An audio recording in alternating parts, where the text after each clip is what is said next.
And start video.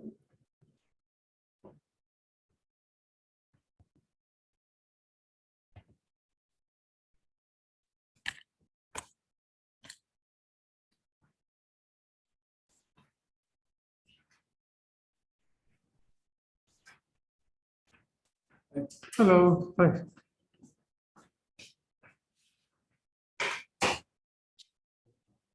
Can you see it? Okay. I don't think you need my face. So. Did you set up no password? I think so. We have to log in. You have to give the access.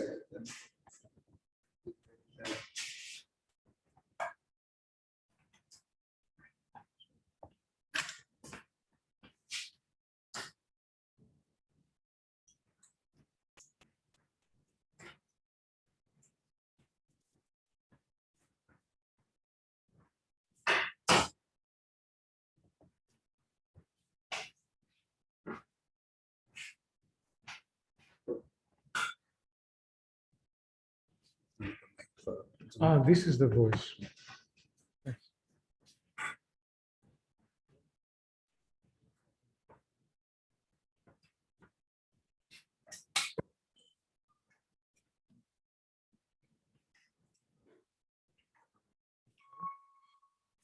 So?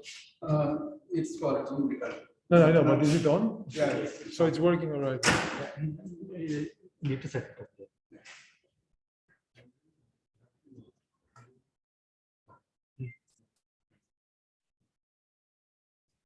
This side.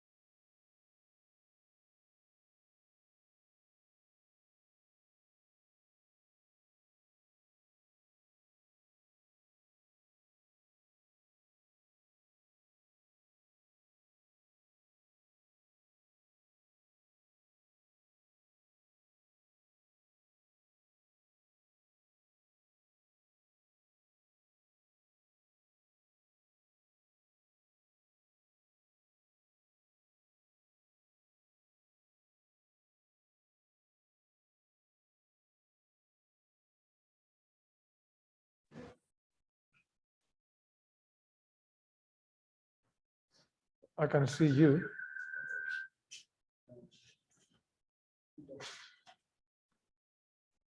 Now I can see me.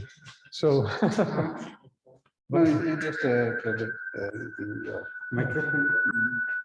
Maybe the sound you can reduce. The sound you can. oh, You can put it in mute. like this. You can put it. Like this. Unless you have some video with audio. No, I don't. Oh, so in that case, we don't need the sound. Yeah. Oh, okay. That's even better. So the sound is So, from that device. Fair enough. So that, and the device rotates, follows me basically. yeah, it will rotate based on On my location. Okay, great. I will show the switch. It's working. Okay, yeah, that's okay. Right.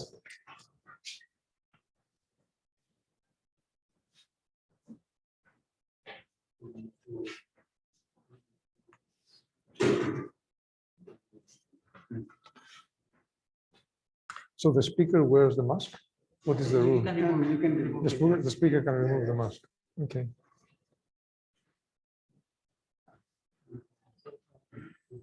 Basically, it's a 25-minute stop.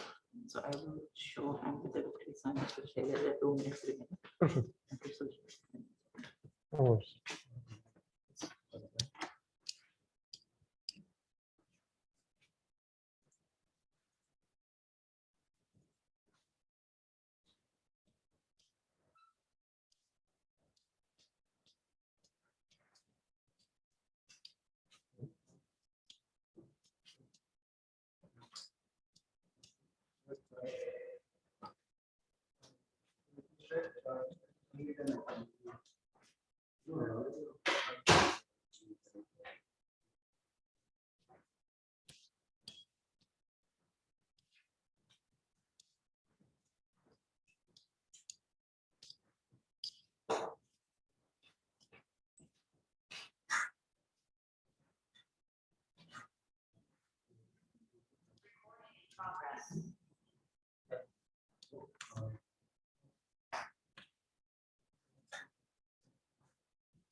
Have you logged into the view? And then if you join as a guest, I think you have to join through. No.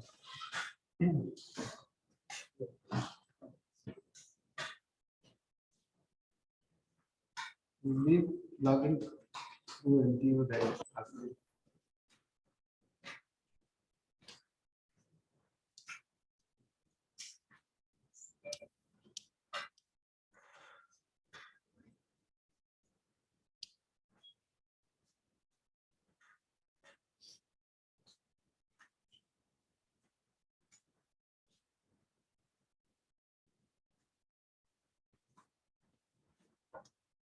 Prem, I have my own.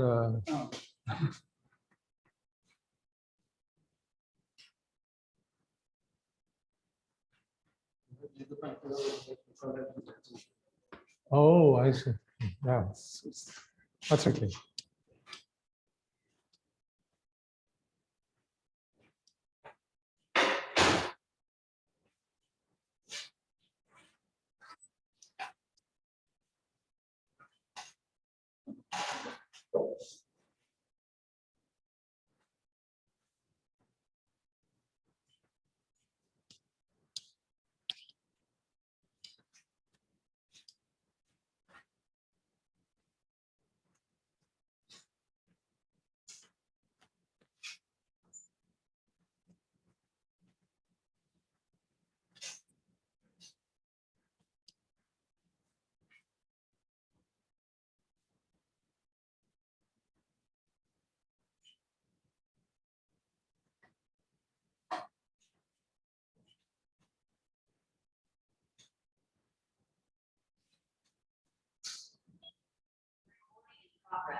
Good afternoon, all of you. Welcome to the third session of IEEE Magnetic Symposium. I am Sabir Khadi, a research fellow at NTU. I will be chairing this session. In this session, we have total 5 talks. The first 2 talks are keynote talks, and the remaining 3 are the invited talks. For the keynote talk, we have 30 minutes of time with 25 minutes of presentation and 5 minutes of Q&A. With this, I invite Prof. Christos from NTU. He will be presenting his talk on microwave resonance of parallel spin textures in thin film multilayers. Let's welcome him. Thank you. Thank you for this invitation, and Ramu and Prem for doing all this work. So today I'm going to talk about a study that was performed here by one of my former students. And it has to do mainly with magnetic schemias, but also associated spin wave textures, spin waves that probably have some relevance as well for further studies.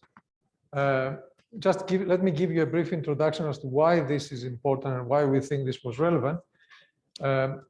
The first magnetic schemions, which are essentially topologically protected magnetic vortices of nanometer scale, primarily were observed in bulk single crystals of MNSI. And you can see here a very beautiful structure, at least an image of what it was expected and indeed was eventually observed. Essentially, what you have in such a single crystal, you have broken spatial inversion symmetry in the bulk of the material, which together with spin orbit coupling can give rise to a spin canting in the tangential plane. And as a result of that, it gives rise to block domain walls in 1 dimension. So if you were to imagine this in 2 dimensions, it would rotate as a vortex and you would have what we call magnetic skyrmions of block type. Now, soon after that, there were a lot of studies trying to tailor magnetic skyrmions, and doing so by interfacing a ferromagnet with a heavy metal. The idea, again, is that broken inversion symmetry plus spin-orbit coupling in such a simple configuration would break inversion symmetry, and then the spin-orbit coupling of the heavy metal would mediate Jaroszynski-Moriya interaction in the ferromagnetic state. Because of this interaction, you would be able to get spin canting, but this time not in the tangential plane, but in the radial plane, as shown on the top right-hand side. So in 2 dimensions now, these magnetic vortices would form what we call now nail skyrmions. And the first, or at least the indication for interfacial skyrmions of this kind of general configuration were observed in bilayer of iron palladium on iridium 111. And this is a study by spin polarized STM studies in Hamburg. Now, the resonance modes of the block skyrmions have been studied for many years. Soon, essentially, they started looking at this as soon as the bulk single crystals were discovered. And here are typical materials where you can find these skyrmion lattices at low temperatures, primarily at low temperatures. And here is an image from 2010 of iron cobalt silicon, where you can see a very nice skyrmion lattice in this material. As I mentioned, there have been several studies that identified the various modes associated with the magnetic skyrmion, such as the clockwise rotation of the magnetic skyrmion, its counterclockwise rotation, its breathing mode, but also the ferromagnetic state when you go above a certain magnetic field. Now, although this is a very beautiful result, the fact is that this ordered skyrmion lattice that orders at low temperatures is not so relevant for technological applications. So if you were to go towards more technology, then you would really like to have some magnetic skyrmions which are of small size, but they are in a disordered configuration, so they can also be metastable. So this is the part of the work that I will be discussing today. So these are materials that were primarily developed by a former postdoc in the group, who is now at Johns Hopkins in the United States, Masapogu Raju, who basically did a lot of experimentation and materials growth. And the idea essentially is that you take a 4-layer stack of cobalt, platinum, and iron iridium, and you put it together. And then suggestively, DFT at least had suggested that the cobalt platinum layer would give you a positive Jaroszynski-Moriya interaction, whereas an iron iridium would give you a negative. So essentially, the idea is that if you flip cobalt platinum, then your Jaroszynski-Moriya interaction would align with iridium iron. So therefore, your DMI would add up, and therefore you would have a larger effective DMI, which can be useful for tunability in the skyrmions, as we will show. So in brief, what it was able to be done over the years is to develop multi-layers where you could tune the skyrmion stability in your multi-layers from anywhere where they are isolated to a disordered lattice configuration. So that gives you a wide range of material that you can tune the properties, both on the size of the skyrmion, as you can compare from this one to that one, but also on its density and lattice configuration. So it's not really forming a strong lattice, and therefore you can actually have a possibility of isolating one or few of those and studying them independently. Now, it turns out that the skyrmion diameter of these materials that were grown can vary anywhere from 100 nanometers to less than 25 nanometers. So this is the widest ever range developed in the literature. But also, the skyrmion density per micrometer square could be anywhere from 5 to 60 skyrmions per micrometer square. So that gives you another degree of freedom. Now, why would you want to look at these magnetic multi-layers? Well, for 2 reasons. One is for fundamental studies, but also for potential applications. For potential application is because what I didn't mention is that these magnetic skyrmions, which is also not, which is partly the subject of today's discussion, can stabilize from anywhere from above room temperature down to millikelvin. So again, this is the widest range of stabilization of magnetic skyrmions in any material possible today. So therefore, you can study from anything from coupling it to different order parameters, such as superconductors, which we did a couple of years ago, to looking at it at room temperature for potential applications. And it is the latter that I would like to concentrate upon today. So people have discussed over the years that you could potentially use these fermions for current-induced creation and manipulation for racetrack type of data storage, but also for logical applications. But another type of applications that could be useful, they could be useful at, is for radio frequencies. But the challenge, however, is to be able to understand the dynamical properties of fermions at room temperature, especially when you have them in thin films or multi-layers. The way that we will study is looking at the microwave response of these magnetic textures. And essentially, as you know, if you have a ferromagnet, you can characterize the magnetic behavior of the microwave response through the Landau-Lipschitz Gilbert equation. So basically, the information you get is the uniform mode precession and anticipation term. If you were to look at the magnetization dynamics now of magnetic fermions, there would be two types of modes that you would be looking at. One would be the gyration mode, whether they go clockwise or anti-clockwise, and the other is the breathing mode, in and out. So today I will concentrate mainly on the gyration mode for geometrical reasons, for the reason also why we looked at it will become clearer later. So the way that we will characterize those gyration modes would be using ferromagnetic resonance. Essentially what you do here, you measure the absorption of microwaves from a magnet when you apply an external magnetic field. So the magnetization would be disturbed from equilibrium in this scenario, and that would give rise to a precession motion to equilibrium position. And the precession frequency here would be that of the microwave frequency, and that would give rise to a resonance absorption. So here is a schematic setup in a simple configuration where you essentially have a vector network analyzer, which is essentially a microwave source, and that measures the transmission and reflection in the form of S parameters. Then you have a coplanar waveguide, which I will concentrate upon today, with an inductive coupling of microwaves to the sample, and an electromagnet, where you can apply magnetic field in different orientation. The FMR instrumentation that we used in my lab can actually be found in several publications over the years that were primarily developed by Xikun He, who is now in China, for all these instruments. So the two instruments that I will be focusing mostly the data today are home-built FMR setups. One is at 4 Kelvin, goes down to 4 Kelvin, anywhere from room temperature. It's in a variable temperature FMR setup.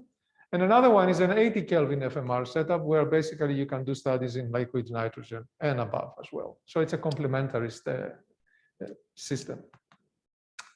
We use broadband FMR. So essentially you have an oscillating microwave field that is experienced by the sample, which is located on a coplanar waveguide. So you can position your sample on this coplanar waveguide, and accordingly, you can determine the in-plane or the out-of-plane microwave field. If you have an in-plane microwave field in this configuration, you can study the gyration modes, which is what we will do today. If you were to apply out-of-plane microwave field, you will get information about the breathing mode, which is not the subject of today's communication. We measure the transmission of microwaves, and we have two types of configurations. One, you can change the frequency, and another configuration setup is you can change the field. So these two are complementary. In the case of frequency sweep, you sweep frequency at a constant field, so you have stable magnetic textures that you want to study. In a case of a field sweep, you sweep the magnetic field at a constant frequency, and that is useful for saturated magnetization phase. The key difference between the two is the field history of the material, which is very important when you have hysteretic systems, magnetic systems. And that's why a complementarity is always very useful.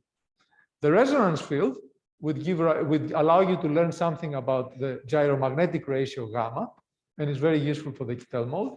The line width of your study will tell you something about the damping coefficient in your thin film. The material that I will concentrate upon just for today's discussion is the multi-layer, where we have chosen our cobalt and iron to be only 0.5 nanometers each. And we repeated this 20 times. If you look at the static magnetization data from this material, you can see that there is evidence at room temperature, where I will be concentrating today, for perpendicular magnetic anisotropy. And if you run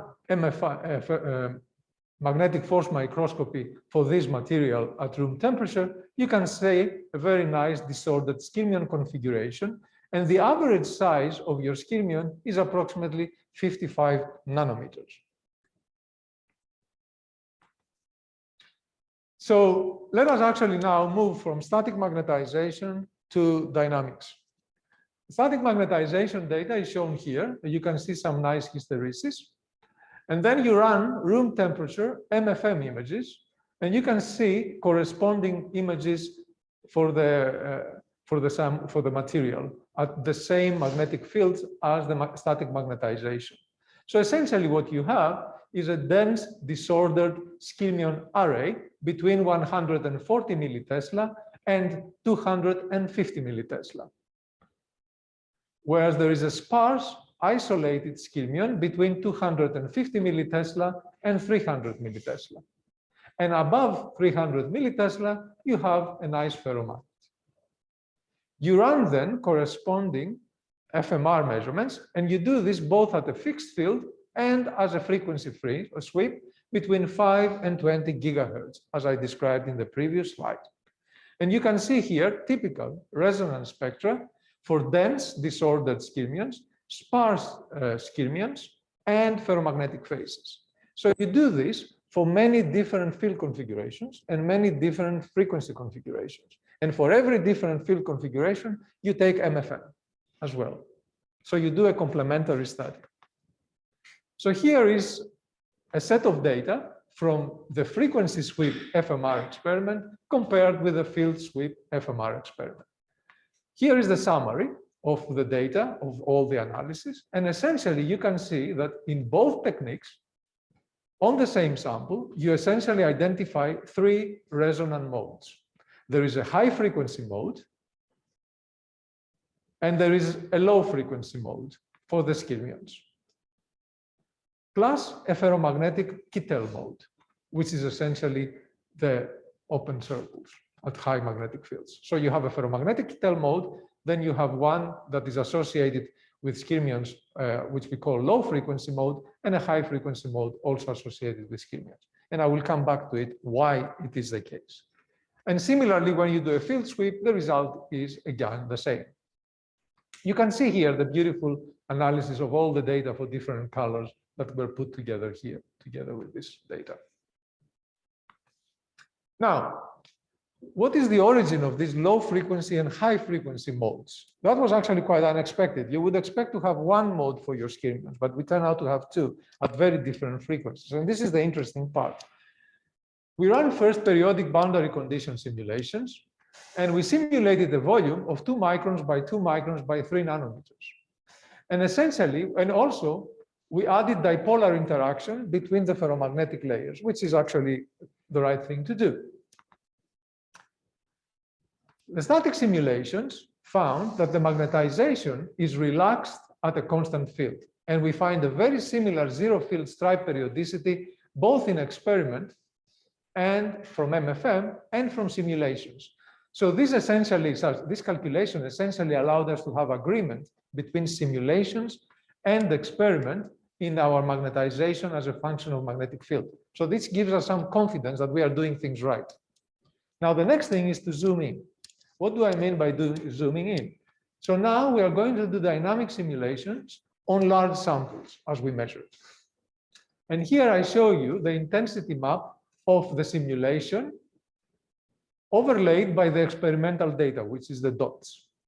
So here we have a large film geometry, 2 micrometers by 2 micrometers. And we find from our simulations 3 modes: a high field mode, a low field mode for the skyrmion, and a ferromagnetic mode. Also, you can see that the field dependence of the frequency of the plot of the resonance modes coincides with experiments. So there is relatively good agreement.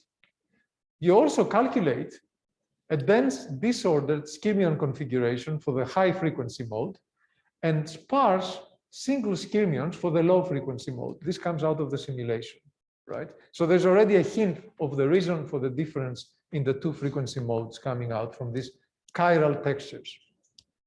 Now we can zoom in even further. So now what we're going to do is dynamic simulations on a single skyrmion, right? So the geometry now is 1 micron by 1 micron, and we have an isolated skyrmion in the center.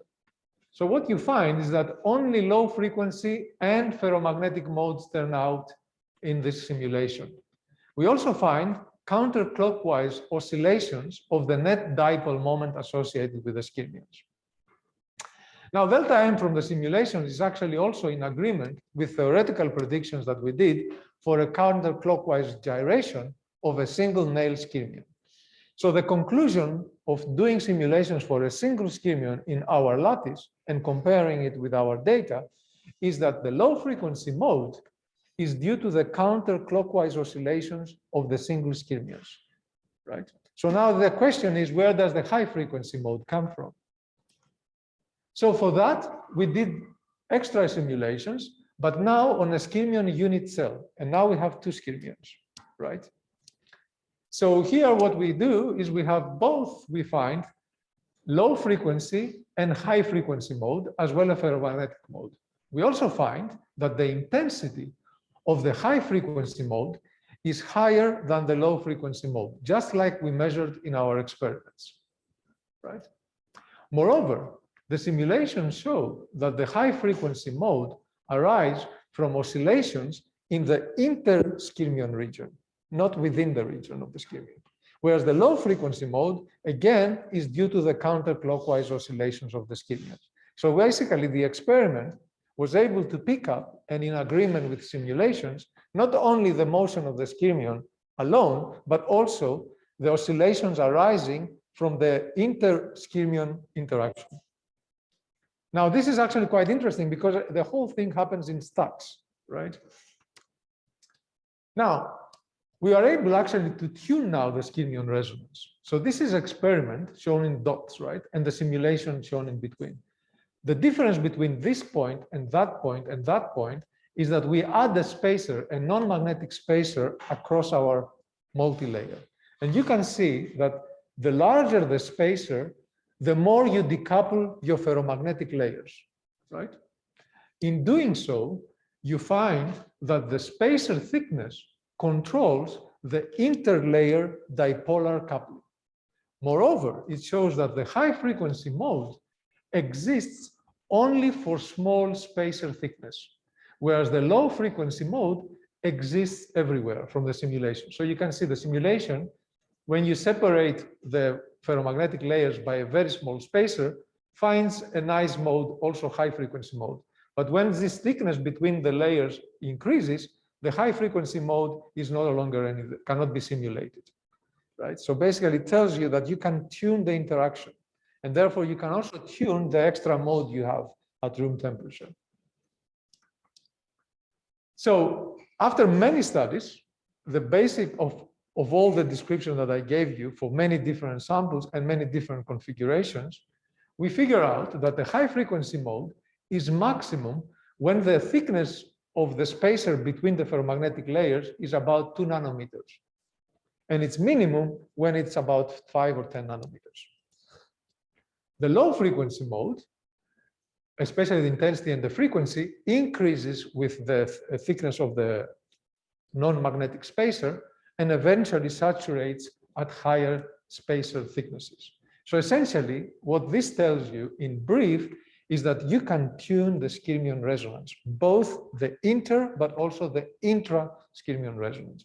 And this may not be also unique to magnetic skyrmions, but also to other chiral magnetic textures that you may have in magnetic materials. So in summary, we looked at the skyrmion resonant modes. We find there is a low frequency mode associated with the counterclockwise oscillations of individual magnetic skyrmions. There is also a high frequency mode, and this is associated with the inter-skyrmion regions oscillations. Moreover, by changing the thickness of an intermediate layer between the ferromagnetic layers of our multilayer, the interlayer dipolar interaction is found to be essential for this high frequency mode. And we can tune it and bring it in and out. Now, essentially, what I've just said, you can tune the resonance spectra with interlayer spacing. And you can tune both the intensity and the frequency.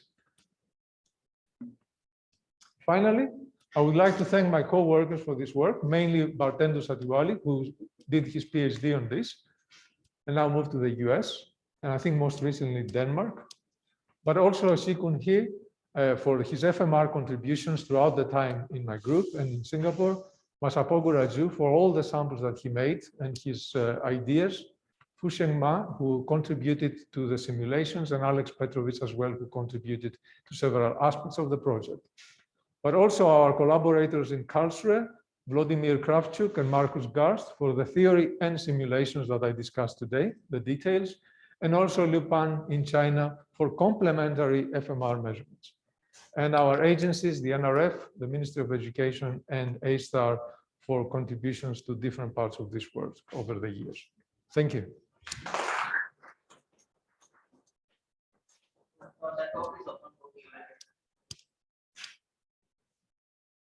Thanks, Prof. For nice talk. Just wondering, is it possible to achieve this fermion modes? It's good to see what you detect room temperature using. I didn't really make the COPK, but would it be possible to achieve in the absence of external magnetic field? These are studies performed in the absence of a magnetic field? Yes, of course, you can do that, and we have shown this about 3 years ago. You can confine them in nanodots. In fact, there is a paper we have in Physical Review Applied or Materials, I can't remember, one of those. And essentially, you can isolate 1, 2, multiple in nanodots, anywhere from 50 nanometers to 150 nanometers. And they stabilize at room temperature in the absence of an applied magnetic field. So it would be basically possible, and it's a nice study actually that one would like to do, to look at them isolated skyrmions through this kind of technique with a higher resolution, of course, approach. And how long is the retention of these? Like how long it can stabilize in the same shape? Well, over the many hours we looked at them, they were stable, but we did not do a time dependence of the stabilization. Mind you, you have to take into consideration another factor in this kind of configuration. These are disordered magnets, right? When you grow them as large by spattering. So the behavior is primarily glassy. And therefore, any kind of time dependence is likely to go as a stretched exponential.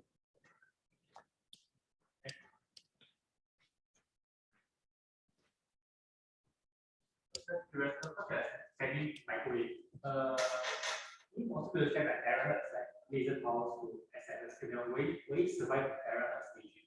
Well, we haven't looked at that in the terahertz regime, right? Mind you that these spin dynamics are likely to be really active in the gigahertz regime, right? In the RF regime.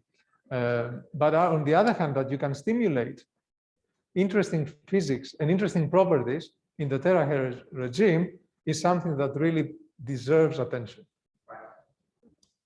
Just on this question, so do you think we go for anti-ferromagnetic fermions? That's the region I think where that terahertz would start stimulating the anti-ferromagnetic fermions. Right. So if you move in that direction, anti-ferromagnetic fermions, you mean by coupling anti-ferromagnetic layers in a ferromagnetic manner. Yeah. Right. In that case, you may actually be closer to such a configuration for some studies like that. Yeah.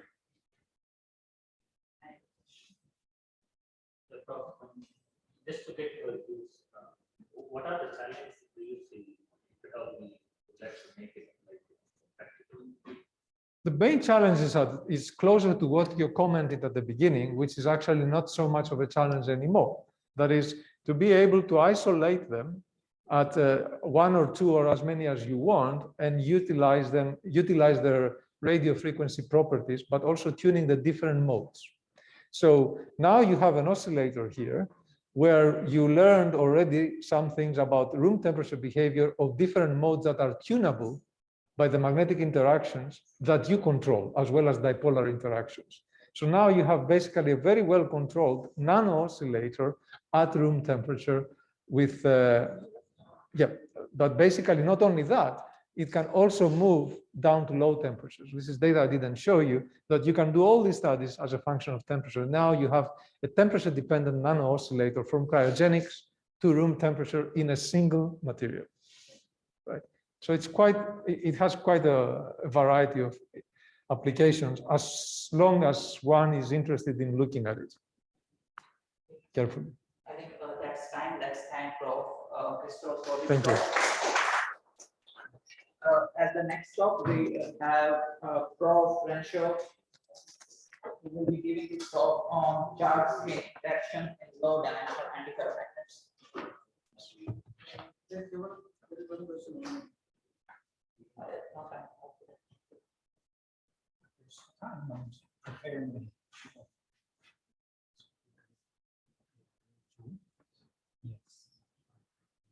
So I left the meeting, so you should be safe.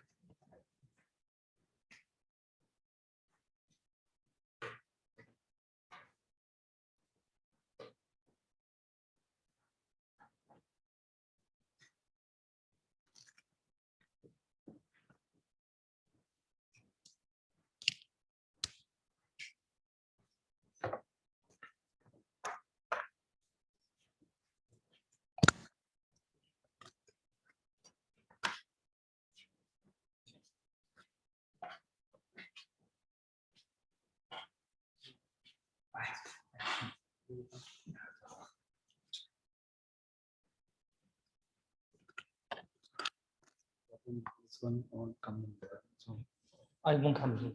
Okay, I see.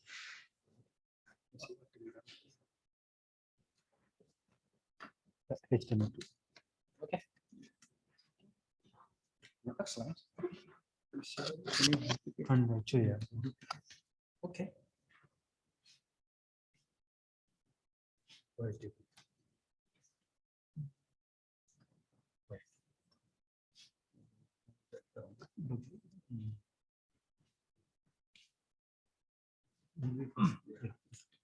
Okay. Good. It's good. Yes. Blocks.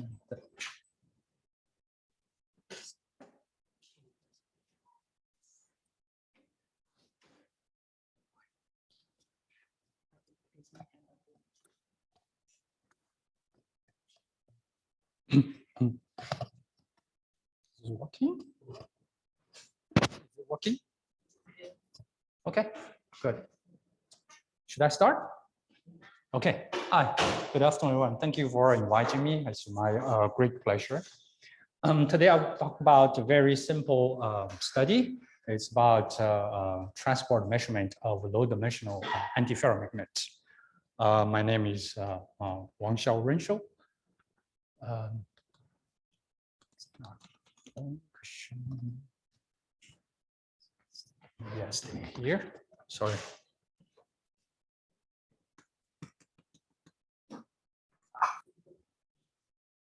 Okay. Okay. Finally it works. Sorry for the technical problem. So this is the outline of my today's talk. So first I give a brief introduction, talk about fabrication. Then basically we talk about the transport measurement of low dimensional, one of the low dimensional anti-ferromagnets. Then I'll talk about theory, eventually the conclusion, the acknowledgement. So today's study is mainly based on a very simple paper about fundamental property of the transport property of anti-ferromagnets. Two-dimensional or low-dimensional magnetism is really attracting a lot of attention, especially since 2017, the discovery of the one unit cell ferromagnetism in the 2D materials. So it's really inspired a lot of new studies. So this research field quickly boomed and attracted, give us a lot of surprising phenomena. So this is a studied paper from AFM talking about the development of two-dimensional magnetism. And so inside the two-dimensional magnetism, so the interaction is can still be understood kind of partially based on the fundamental magnetic theories, for example, the direct interaction, double exchange, super exchange, and those things. And also, one of the advantage of the two-dimensional material-based magnetism is gives us a huge library, so we can play with it, stack them, make a device, make even high-quality spintronic devices. So, and also here in this simple figure here that I cited from the review paper.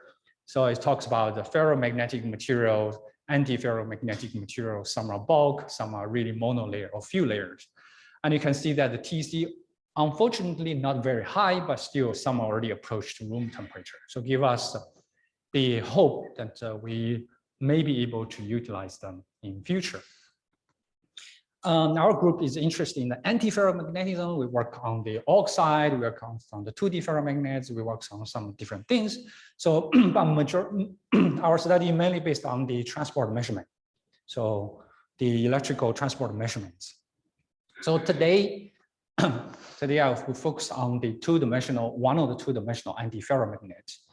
So anti-ferromagnetic material is very interesting because it has very unique arrangement of the spin, or we call it micron spin. So there are different anti-ferromagnetic, for example, the arrangement, for example, zigzag or stripy things.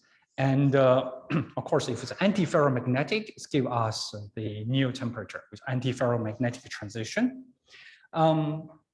So throughout the years, there have already been a lot of studies on the two-dimensional anti-ferromagnetic materials. They study the fundamental properties, and they build devices, they build the tunneling devices, gives us some very nice results. Of course, in the 2D anti-ferromagnetic, so the spin transition or the spin movement is in the magnetic field is slightly different with the ferromagnetic.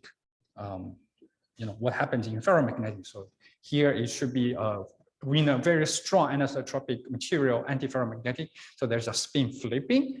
And if it's a very weak anisotropy, so it's a spin flopping. So there are different processes depending on the anisotropy. So you can see that for the anti-ferromagnetics give us very rich magnetic orders and also rich physics and possibly interesting applications. But there's a problem. There's a drawback into the materials because typically they are not very stable, especially in air. For example, here in the 2D materials, if you put it in, just put it in the ambient condition only for a few minutes, it's a despair. It's got destroyed by the whatever the moistures or the oxidation that will kill the material. So it's one very unfortunate problems. So that means if we want to build a device or if we want to even study the fundamental property, it's very challenging. So we have to make sure that the sample survives through the measurement, and we need to build very complicated device structure to be able to use it. So that means the demand of air stable layered anti-ferromagnetic material with a proper transport property is very important. Of course, one of the very recently very attractive materials is chromium boron, chromium sulfur bromide.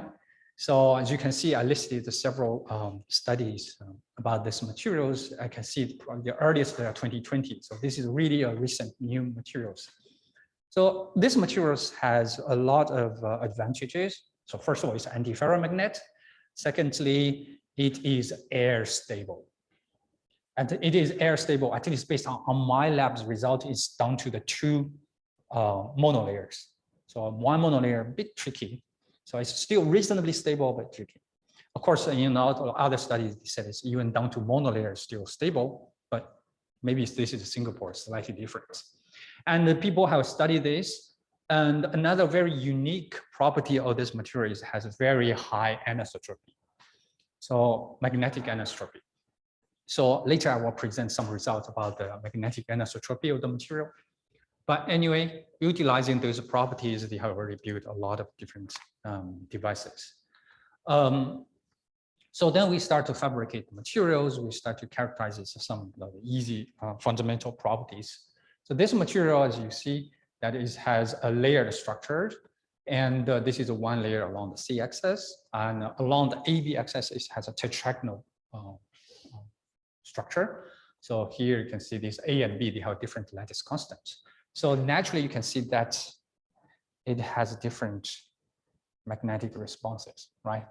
Understandable. And we fabricate the material using the mechanical exfoliations. We are able to exfoliate down to the monolayer.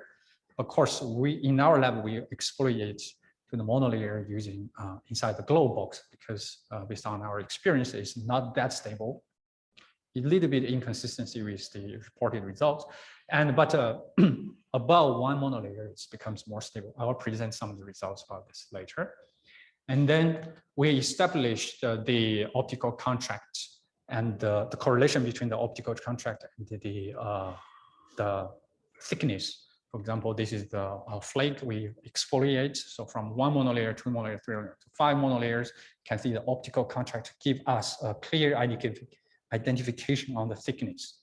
So we can literally observe, to pick whatever thickness we want, give us the possibility to study the dimensionality effect or the thickness dependence.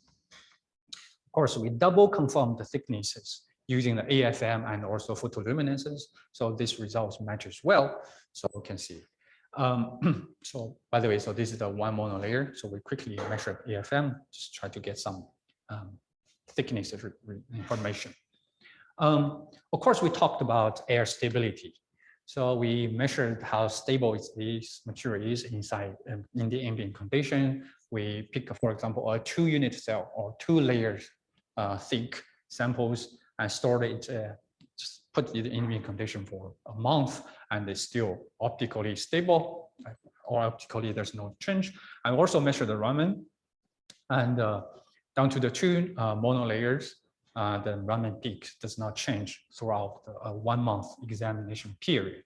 So that means we confirm the material is stable, or at least the material we get is air stable, and we are able to fabricate devices based on this material, right? Because it's important, if we are not sure it's air stable, then we don't know what we are measuring in the future, right? In the following experiments.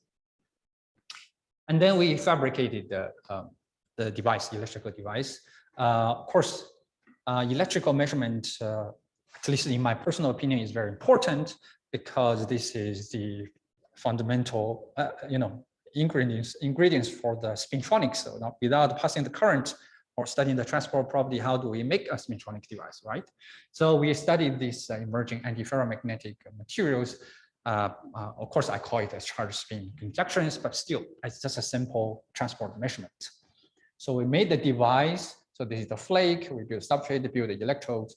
Unfortunately, these flakes is a little bit small, so we're not able to build complicated device structures like hole bars or complicated angle-dependent structures. But nevertheless, give us the probability to measure the transport or magnetic resistance. So the simple RT, resistance versus temperature, shows this weird behavior. About the 200 Kelvin, it shows this resistance rising as we cool down the temperature. So it is a semiconducting, and it's consistent with the reported result. Semiconducting is actually, of course, it's very important, because that can potentially be tuned and can potentially be tuned by electrical field.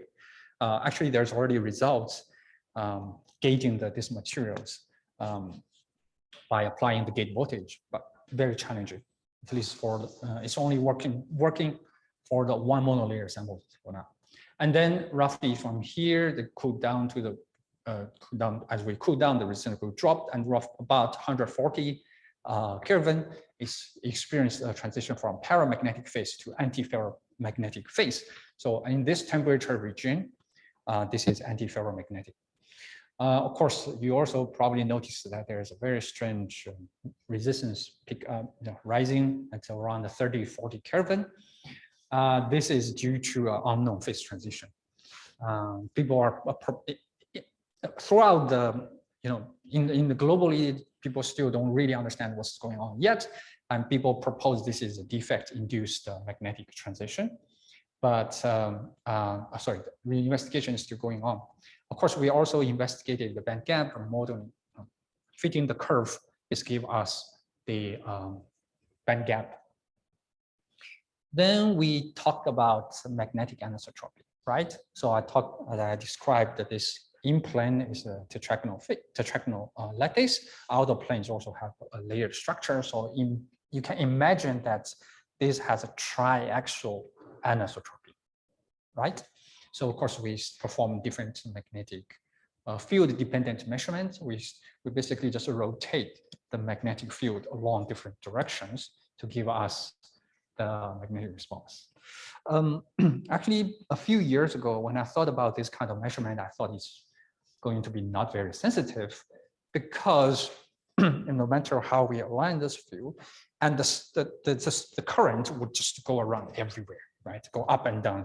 So I thought generally, back then I thought generally the transport measurement is not that sensitive to characterize the anisotropy.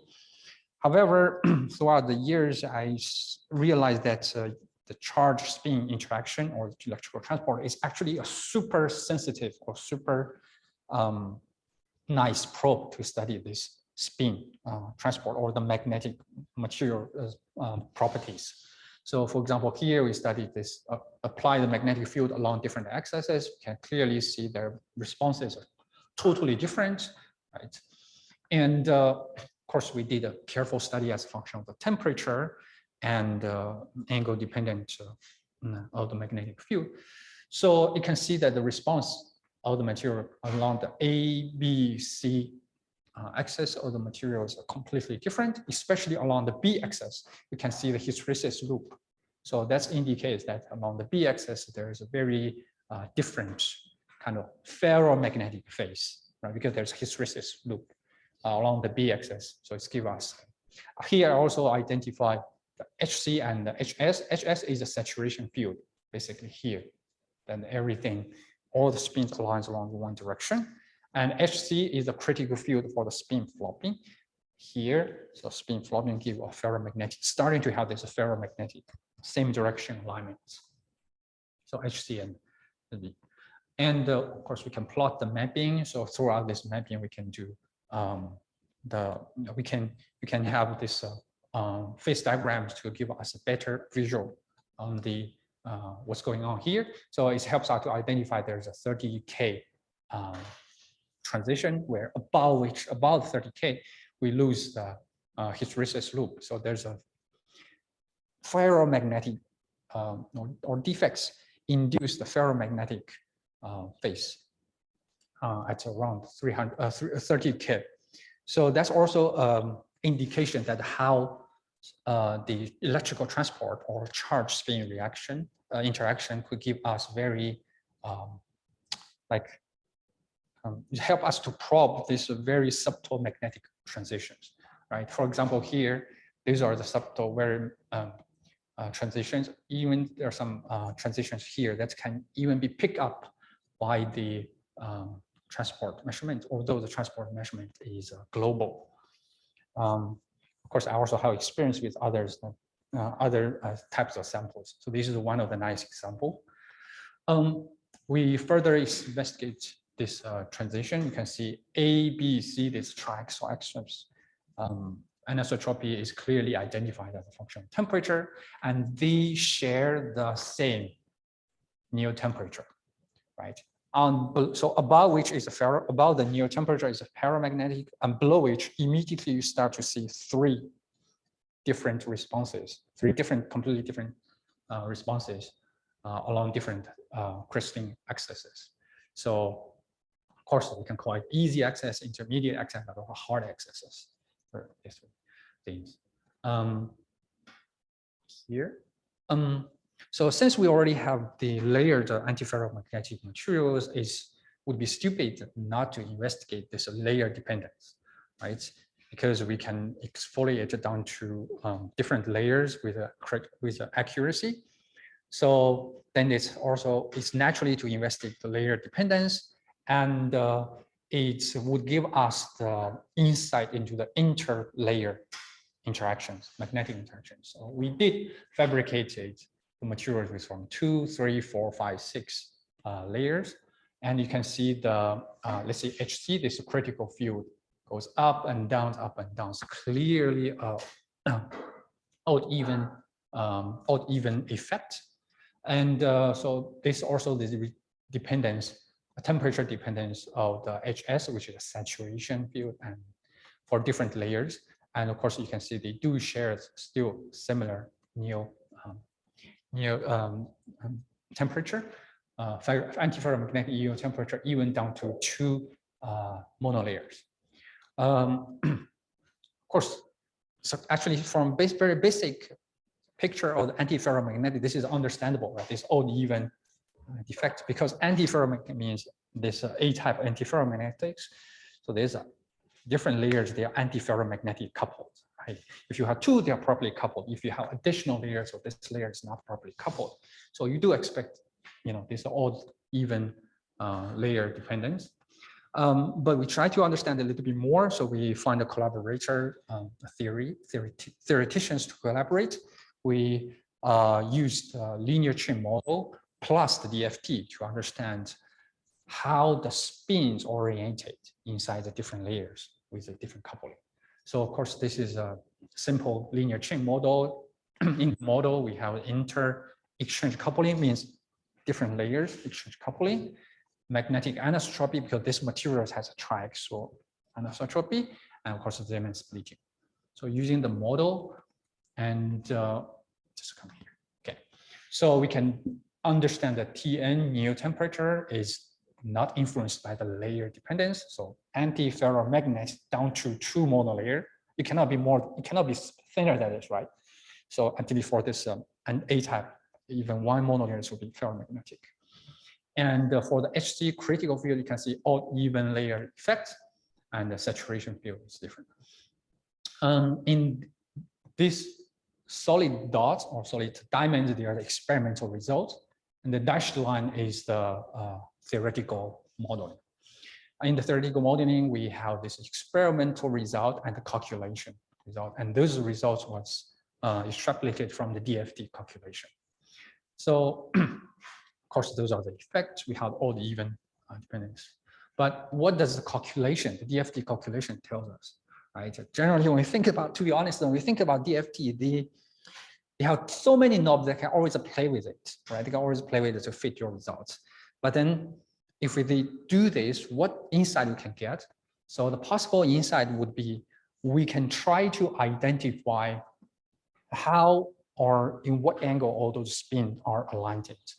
So here we can see by applying magnetic field, we identified for the different layers, first, second, third, fourth layer, and y-axis the angle. So what is the angle between these interlayers spin? So by fitting the model and fitting the experimental results, and those are the angles we can get, phi1, phi2, and those values are quantitative.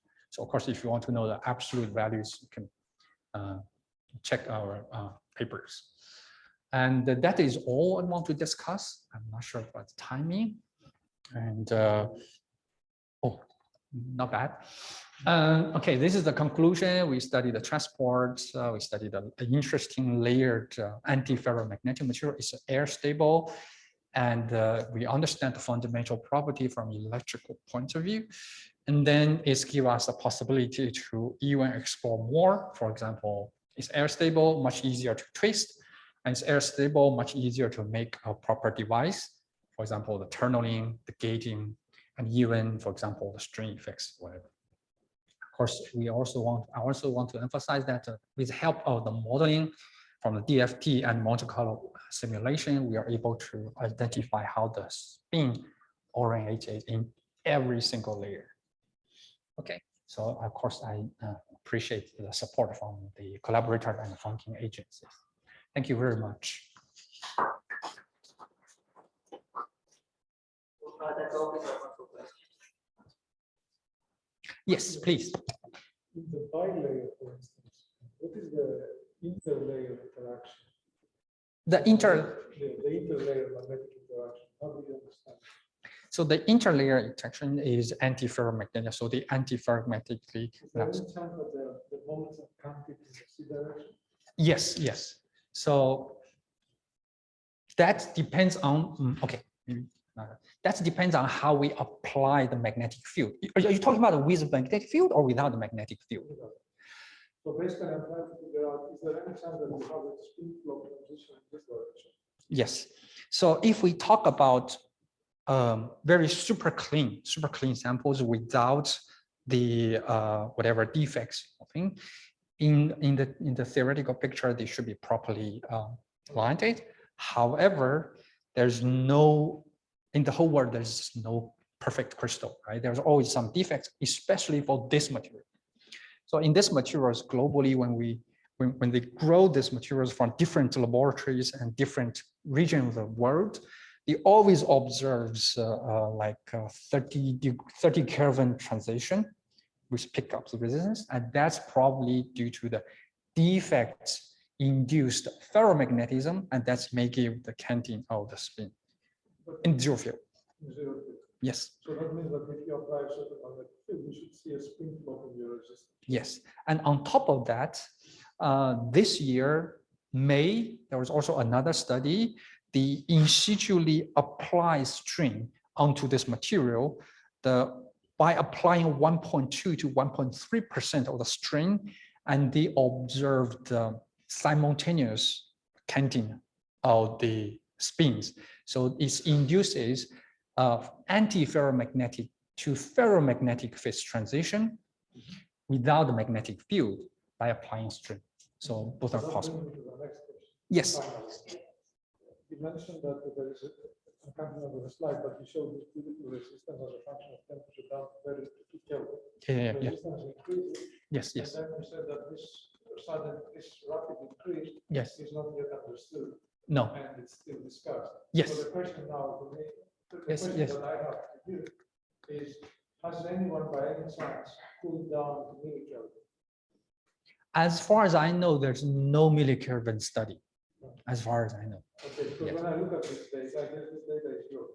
Yes. So nearer 2 Kelvin, It's saturated. Yes.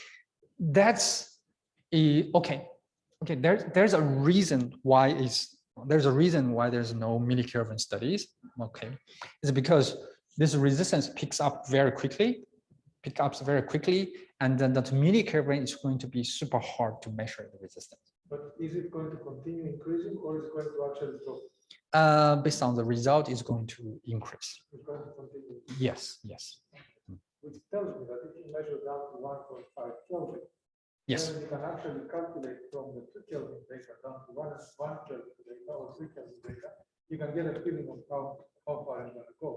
Yes. Therefore, it might be, I think it might be useful to cool down to at least 0.3 Kelvin. Yes. To cool down there's one definitely could possibly interesting result to go to millikelvin or 300 millikelvin would be although it's a high resistance, could be tunneling. It could be tunneling because even the resistance is high, the tunneling. Actually, we did the tunneling. Okay, it's interesting. There's already a nature material there did tunneling down to I think 2 Kelvin, and we also tried tunneling, but devices so far is very hard. Actually, I was going to say whether to measure the dielectric constant. Dielectric constant. Down to 300 millikelvin. Most likely that's what's going to be. To measure the dielectric constant, yes, to measure the dielectric constant, we probably need to measure the capacitance. That means they have to survive. Yeah, that's possible, but just need to make sure that it doesn't break down the 2 monolayer or 3 monolayer. No, it's okay. Any other question? Oh, yes, please. So, there's no effect of layers on the anti-ferromagnetic temperature, means when we increase the number of layers. But what about the ferromagnetism? Go from bilayer to one side. Sorry, you're asking that if we increase the thicknesses, does it go from the anti-ferromagnetic to ferromagnetic state? No, my question is when we increase the number of layers, yes, you mentioned that the transition temperature Tn is constant. Yes. But what about the ferromagnetism, which is interlayer, right? Intralayer ferromagnetism in the sample. Oh, you mean the 30K? Here, Yes, yes. here, this one. Yeah. This one roughly maintains the same. This is also the same. Yeah. Of course, but if you induce more defects, that can modify a little bit. Still not that much. I mean, there's looks like the defect engineer is not able to push the TC much higher. Is there any question? That's why we try to sell as anti-ferromagnetic Symmetronics. No, then let's thank Prof. Thank you. Now, the next part, we have 3 invited talks. The time for that talk is 17 minutes of presentation and 2 minutes of Q&A.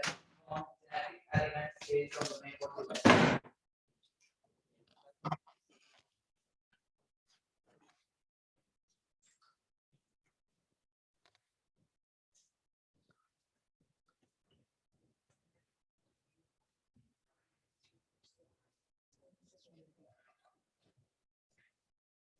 To share in Zoom also.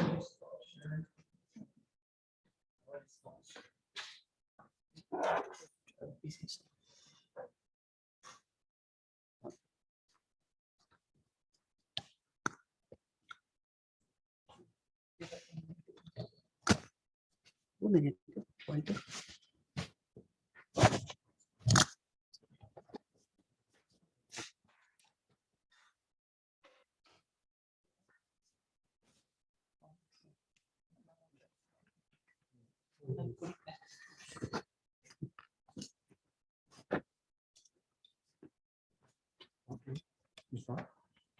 Yeah.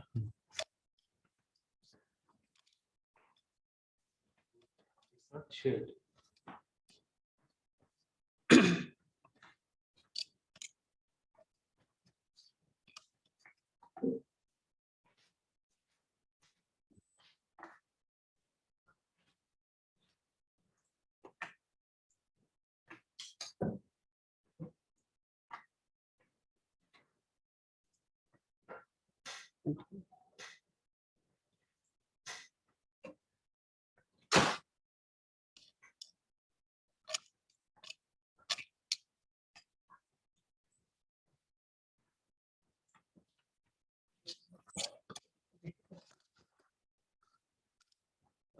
Good afternoon, everyone.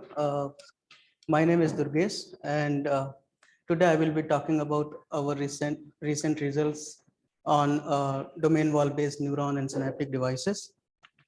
So this is the outline of my talk. Initially, I will give a brief introduction of artificial intelligence and the areas where it is being used.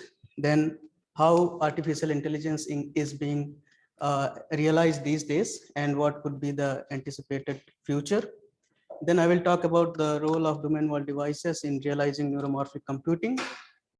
Subsequently, I'll discuss our results on domain wall device based neuron and synaptic devices. And towards the end, I'll summarize my talk. So as we know that artificial intelligence is being used in variety of applications, as you can see here. But the problem is that these artificial intelligent tasks are being achieved by using machine learning algorithms in existing von Neumann architecture, where a huge amount of data travels back and forth between CPU and memory unit, which results in a huge power consumption. Therefore, there is a need to come up with an energy efficient architecture. And one such architecture is brain inspired computing or neuromorphic computing architecture, which consists of numerous neurons connected through the synapses, where neurons act as the processor and synapses act as the memory unit. In addition, these synapses also control the signal flowing from pre-neuron to the post-neurons. So researchers are trying several material systems to realize this neuromorphic computing architecture. And we can see that domain wall devices are one of the least energy consuming devices. And also to note that in this study, these domain walls are driven by spin transfer torque, The energy can further be reduced if we replace this spin transfer torque to spin orbit torque. Now the question comes that how we can make neurons and synapses by using these domain wall devices. So one of the earlier examples to realize the neuron devices is shown here, where when an input spike occurs, this domain wall moves from the left end to the right end, and when it reaches to the extreme right, there is a parallel configuration between the fixed layer and the free layer, and hence there is a low resistance path and a spike output occurs. We can also have another type of neuron which is called step neuron, where instead of fabricating a spacer and fixed layer at the right end, we fabricate them throughout the device, and hence we get a continuous signal. However, for the case of synapses,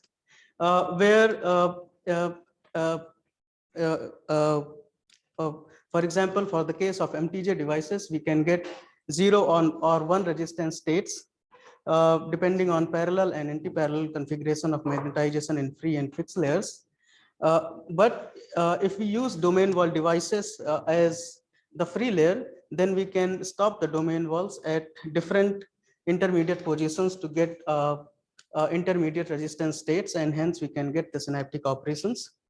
So with that, I'll get into our recent results. So first I will discuss the results on the spike neuron, and for this we have fabricated this kind of straight domain wall device with an width of 20 micrometer. Here the nucleation and writing of domain wall was done by spin orbit torque. However, reading was performed using anomalous Hall effect, and for the case of spike neuron, we fabricated one pair of electrodes at the right end of the wire, and whenever any magnetization change occurs near to these electrodes, a spike occurs. However, for the case of step neurons, we fabricated several pairs of these electrodes, and the resistance was tuned in such a way that the most of the current flows between W and W2. So firstly, we did normal hysteresis RH measurements for these devices, and we can see that for the spike neuron, the coercivity is smaller compared to the step neuron. So what's happening here is that when we fabricate reed electrodes in the second step of lithography, there is something called process-induced defects which are being introduced in the ferromagnetic wire, and they sort of hinder the domain wall motion at lower fields, and hence we need to apply a larger field to switch the magnetization from one direction to the other. In addition to that, we can also see that when we fabricate multiple pins, the sensitivity of the anomalous Hall voltage signal has also increased, which is another advantage of having multiple pins compared to one pin configuration, which is conventionally used. So after this, we moved on to spin orbit torque induced domain wall motion. For that, we applied the pulse current with the coexisting magnetic field of 500 Oersted. So for the case of spike neuron, we mainly saw two types of motion, where in the first range, domain wall does not move too much. And in the second region, the domain wall moves from one end to the other end in a very fast manner. However, only for one current density value, which is 310 to the power 10 ampere per square meter, where we see step-by-step motion along the wire. However, for the case of step neuron, you can see that this range of current densities where you can see this controlled motion has increased. So we utilize this virtue of domain wall motion in spike and step neurons to get the functional spike and step neuron devices. So for example, here we started with this particular state where we applied a forward current of 4.5 10 to the power 10 ampere per square meter. Once we switch the direction of the current at this particular point, we get a very sharp motion of the domain wall. And at this point, we again switched the direction of the current to get the initial state, and this process can be repeated 2 times. However, for the case of step neuron, we see a domain wall motion, a slow domain wall motion from one end to the other. And as soon as we reach at this point, we reverse the direction of current to get it, the motion in the backward direction. So with that, I'll move on to the second part of this talk, where we have done some experiments on the synaptic device of the form of meander devices. So in meander devices, two domain wall segments meet at a certain offset of D. And when the domain wall reaches to this offset, there is a different energy landscape for the domain wall, and the domain wall gets pinned here. The reading, writing, and nucleation mechanisms are for these meander devices is same as the one utilized in the step neuron devices. So before going into the experiments, we did micromagnetic simulations to have some idea of what's happening with these devices. So first we simulated the devices with one pinning side, and when we applied a current density of 5 times 10 to the power 10 ampere per square meter, what we saw that for a lower offset value of 20%, the domain wall does not pin, rather it starts moving from one end and travels to the towards the other end. However, when this D is increased to 30% and above, there is a damped oscillation of the domain wall at the pinning side, and it gets pinned in this configuration. To have a better understanding, we did the same simulation for various values of D and J, and we observed that depinning current increases with the increase in the offset. So that means when D is increasing, the pinning strength is also increasing. So here we can see that when this D is very small, the pinning strength is pretty small, and when D is very large, this pinning strength is also very large.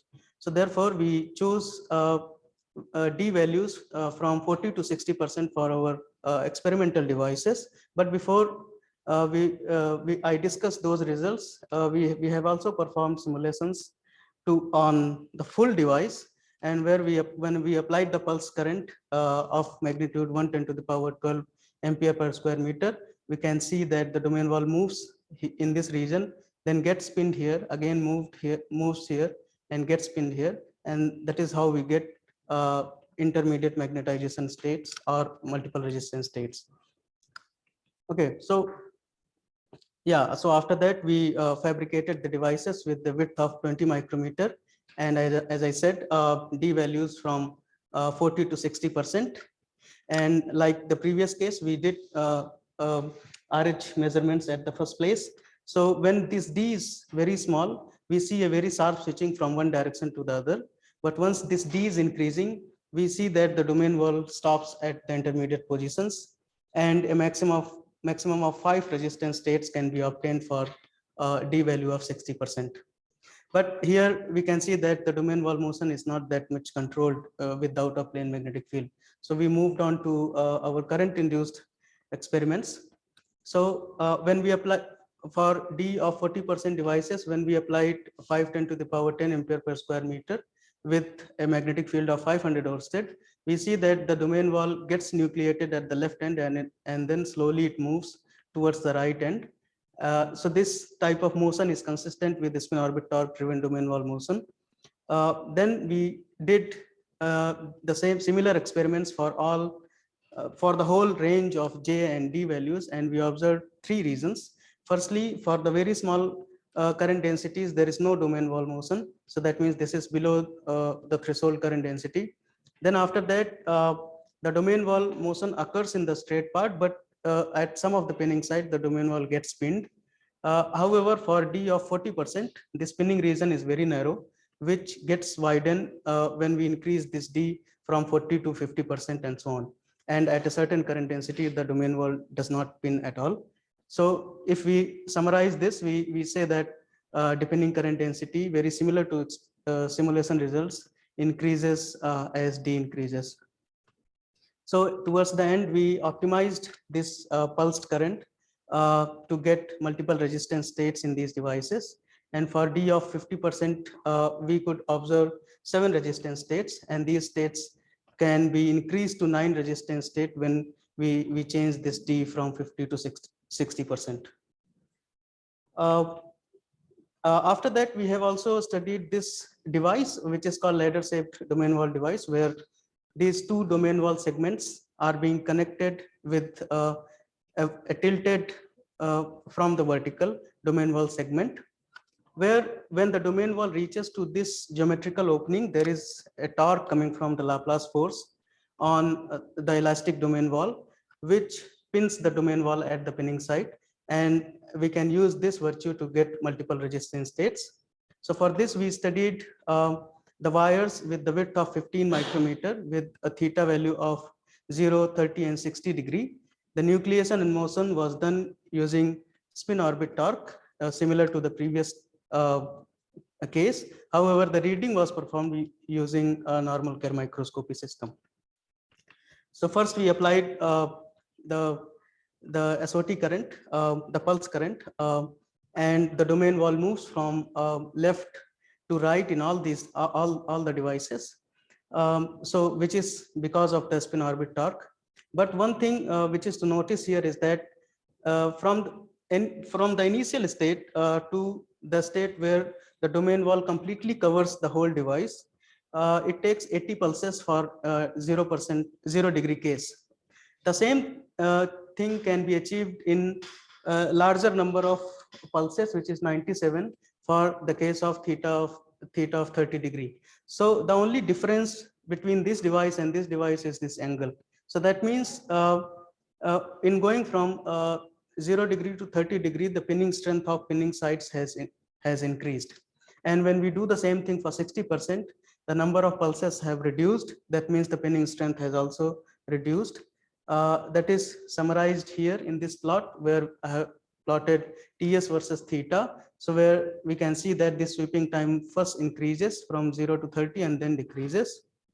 So in the next step, we try to understand the reason for that, and for that we did micromagnetic simulations.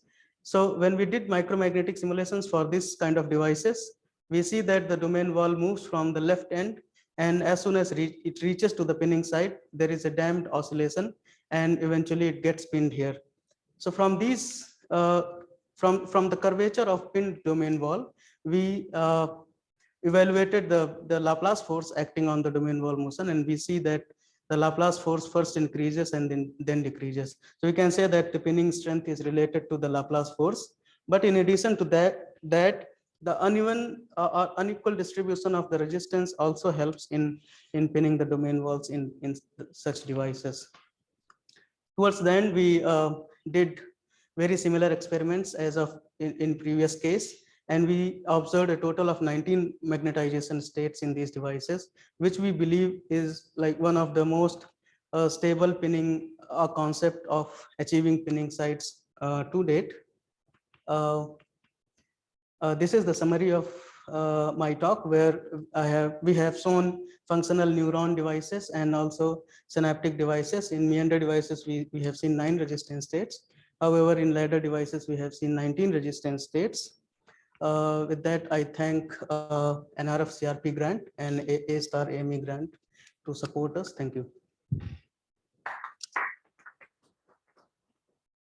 So if you have any questions, please ask. Then Go to your slide number 12.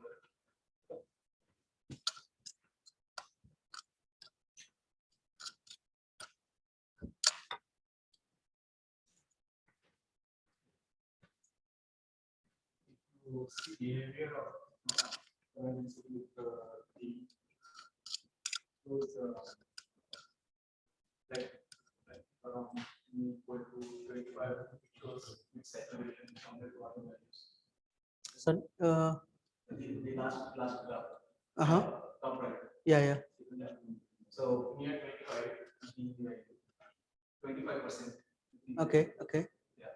So it shows more like more constant J values compared to other values. Oh, actually, I think this confusion because this x-axis in logarithmic scale.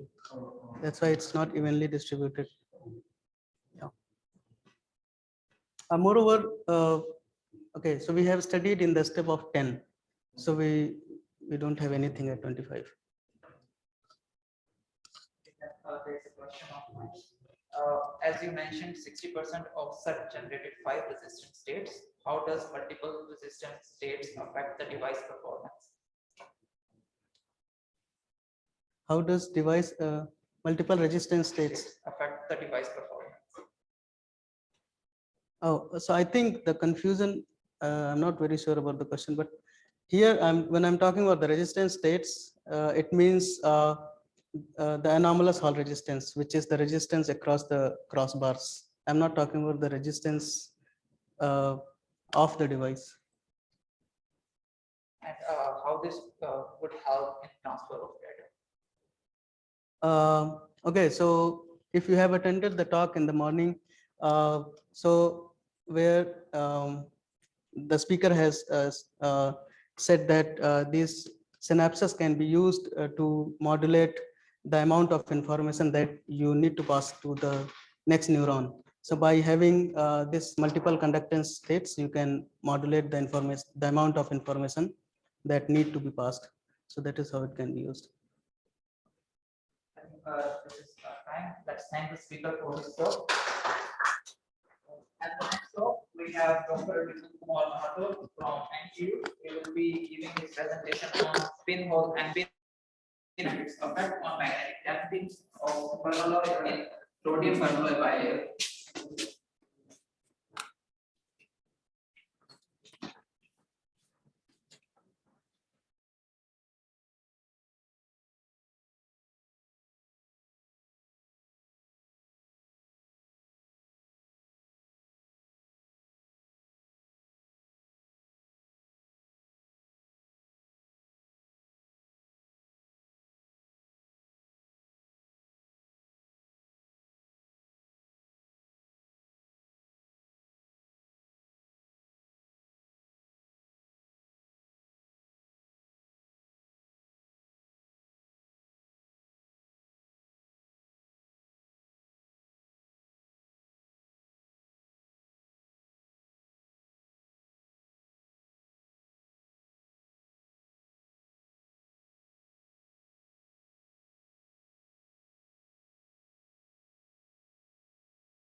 different density state for S, P, and D electrons. And here the symmetry points in the medium zone. We calculated the Wang structure. After this, we can from the spin very charges are calculated, and using that we integrated this over the entire medium zone and for different all over the occupied bands, and we calculate the spin of coupling. So found it at the zero charge neutral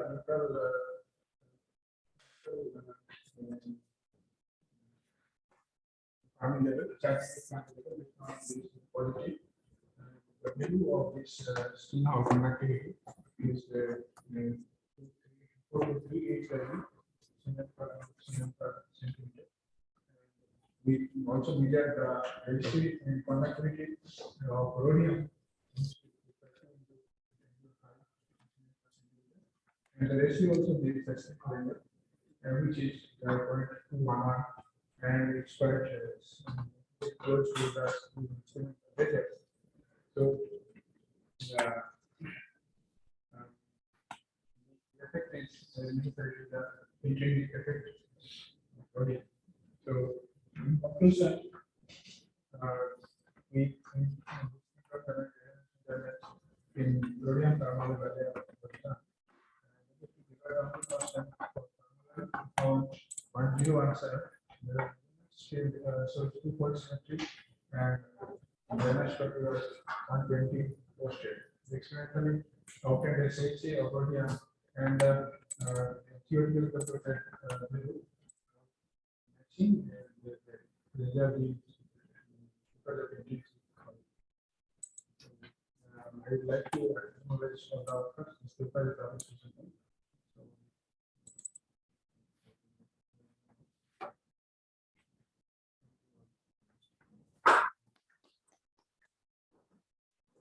The talk is open for questions.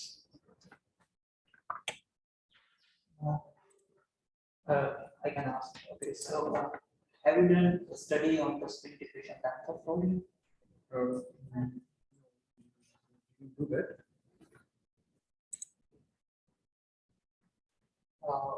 Did you also try this any other material than permalloy?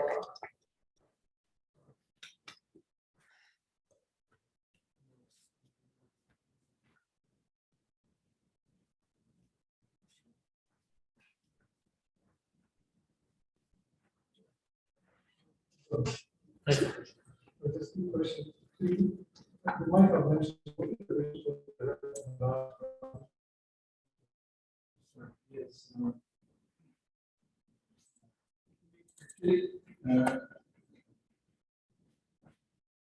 This one, I mentioned that this is for the we should have studied this really.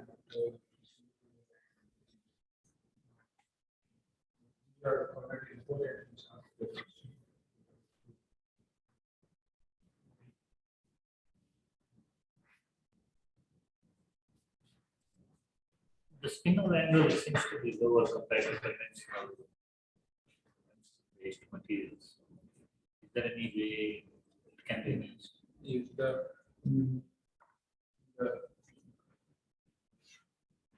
yeah, we calculated the spinal angle from theoretical values and we use the resistance conductivity of rhodium particles and this is not possible. So if the resistance conductivity is low, in that case the spinal angle generated very high.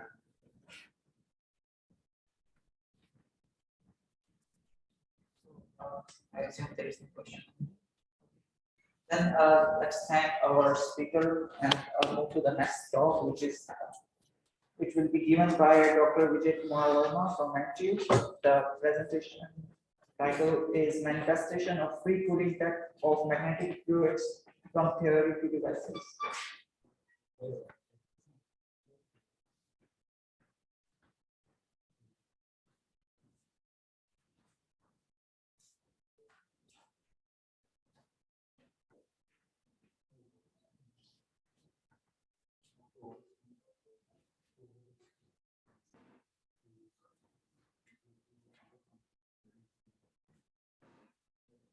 No,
no, no, no.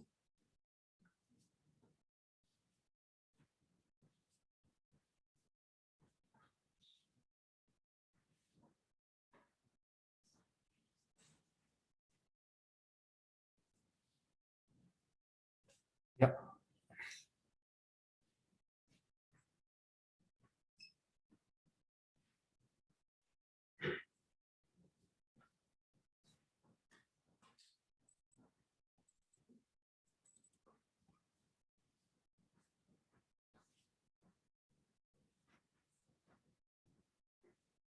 Good afternoon. Am I audible to everybody? Yes.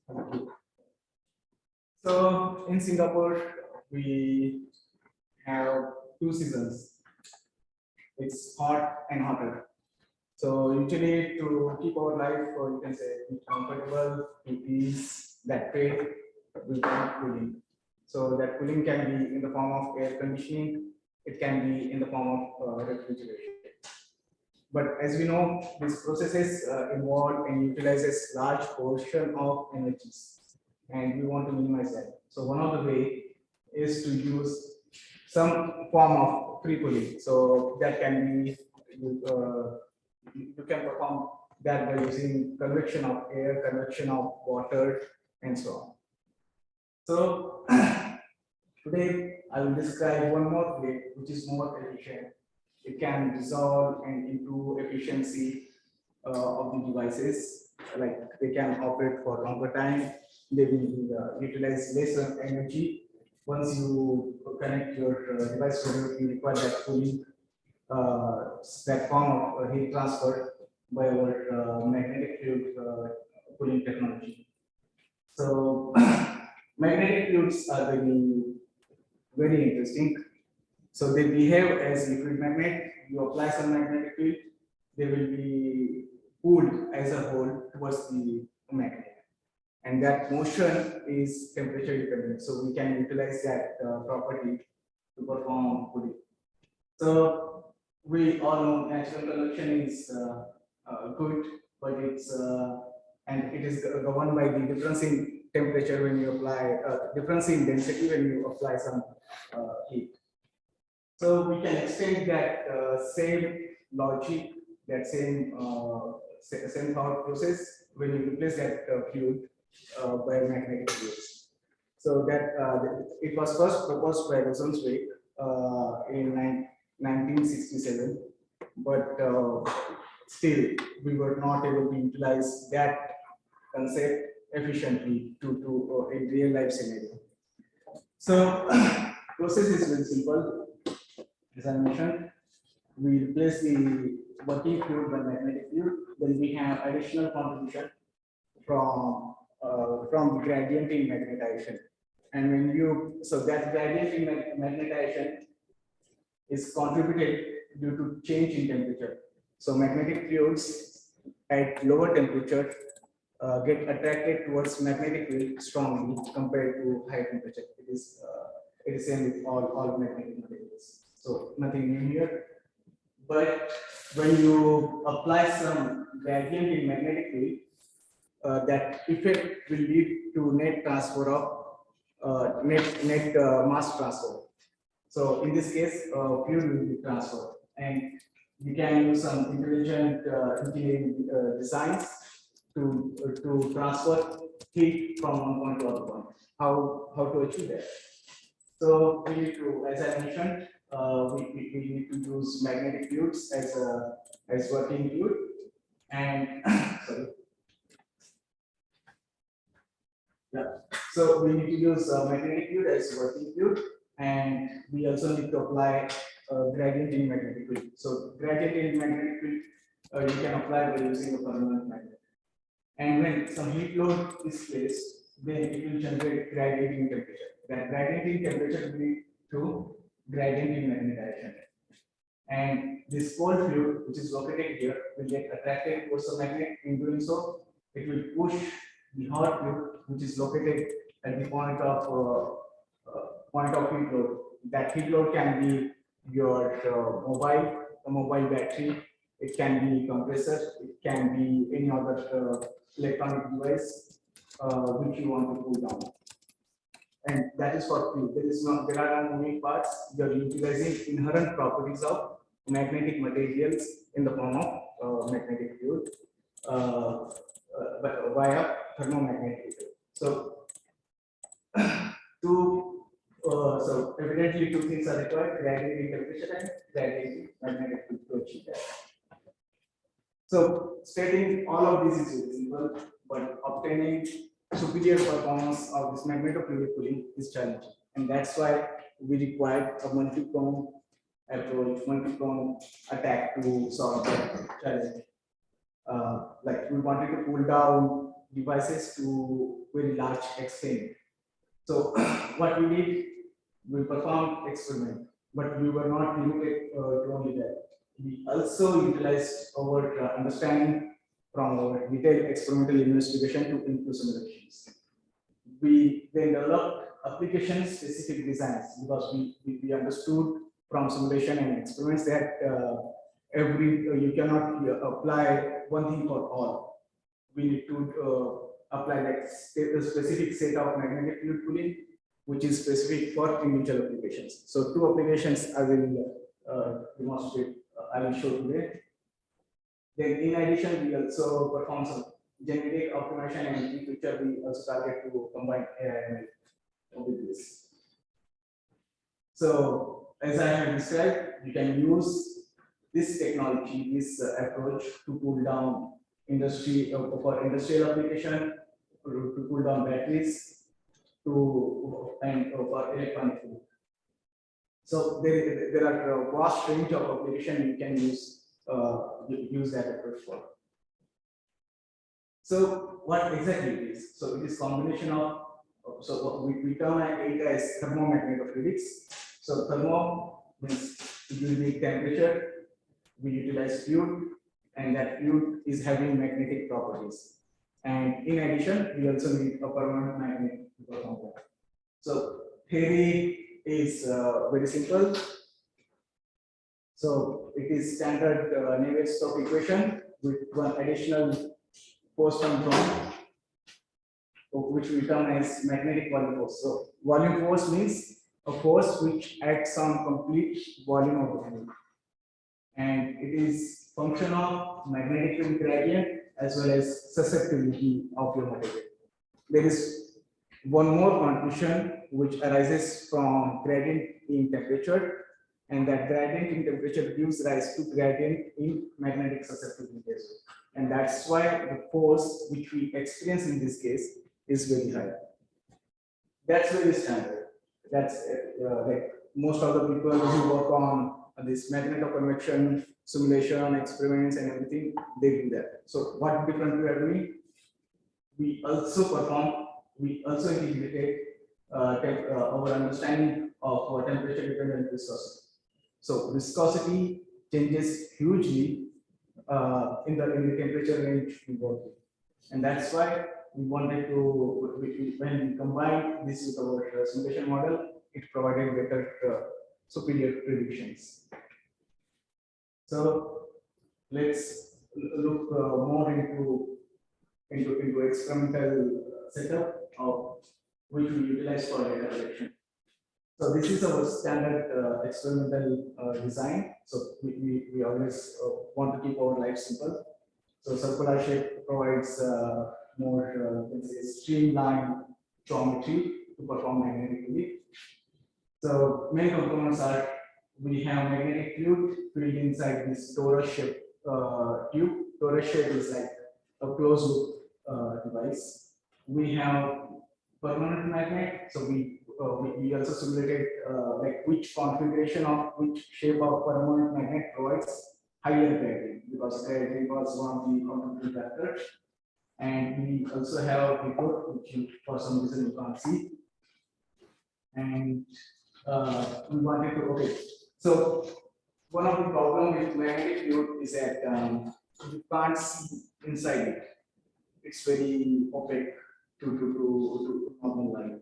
So to observe what's happening inside it, you need to reduce your width of your width or thickness of the fluid where you want in the region of interest at least. And in addition to that, you also need to add some more particles which you can visualize. And that's where our this 3D PDMS device comes in picture, which was, so this was like the starting point for our experimental investigation, experimental data collection. So we reduce that, and in addition, we use very bright source of light to provide more visibility. And from that, we were able to perform quantitative magnetophysics. And that's the outcome of it. So, and what we observe with increasing heat flux value, we can clearly see particles are moving faster. That's very considerable. That's very clear. In addition to that, when we did qualitative analysis, we found that flow rate or flow velocity was higher. How much higher? Approximately 5 times higher when we increase heat flux value. But can we perform more analysis? Yes. So that we also did that, and that I will describe later. So, so we will take all of that experimental understanding and compare it with our simulation findings. So in simulation, what we did to improve this design, we investigated effect of several factors. So effect of what is the effect of percent amount of magnetic particle, what is the effect of the shape of the magnetic tube material, and so on. So the graph, the profile which you see on the left side is the temperature profile without magnetic, The profile which you see on right side is the profile you get when you apply magnetism. So evidently, lower profile means superior. That's what we found when we combine all of our understanding of the problem, like when we use higher properties, so viscosity values, but we cannot use very small viscosity values as well. So there is also some limit on it.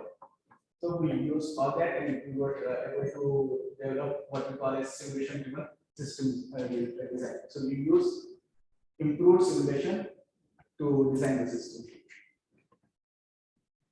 And after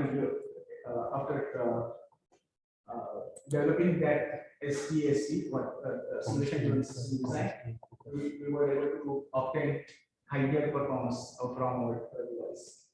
So we investigated from heat flux value of 2.7 to 10.6, and also in lower heat flux values as well. So in all cases, like evidently, we see good cooling values. And when we compare our simulations, so these are without magnetic, these are without these are with magnetic, both of them matches very close. So far so good. But more interesting part is here. which I described earlier. So we perform PIE analysis of the system. So these are experimental results. So initially you saw some videos where particles were moving in the region of interest. So we perform PID analysis of the system and determine vorticity of the system. Vorticity is like how much particles are rotating, like what is inside the system. And we found that with increasing heat flux value, vorticity increases. And in simulations, we were able to see values of the velocity up to 700 mm per second.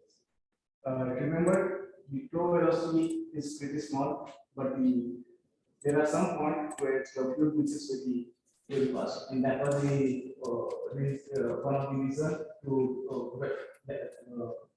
due to which we found very good performance from our device. So, what to do with that? So, we developed two target applications.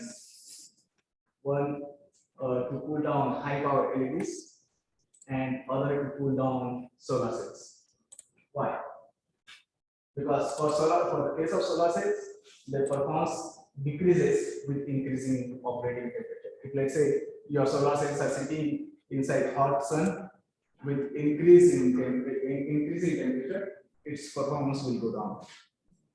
So to resolve that, there are some technologies, most of which will require some energy input. Like for example, if you want to spray water, then you need to use some pumping system or so on.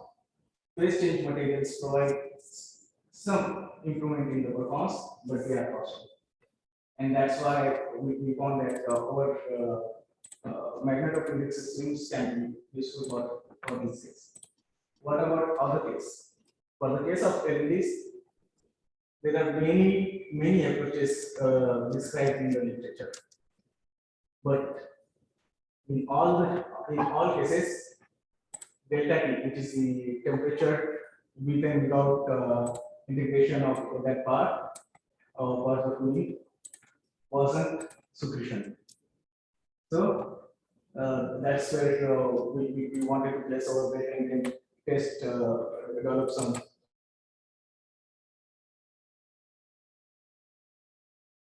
system, and this time we wanted to perform it more. So what we did, we developed a range of ferrofuels with change in viscosities. So F0 to F7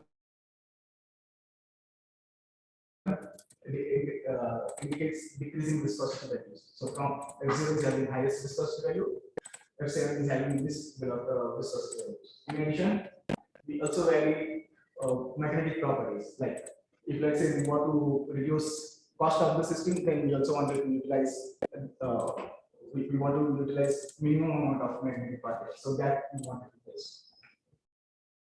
So these are our starting curves without applying magnetic for the system. And as you see here, each cycle is 80 minutes long, and temperature range, which is shown here, covers 45 to 300 degrees.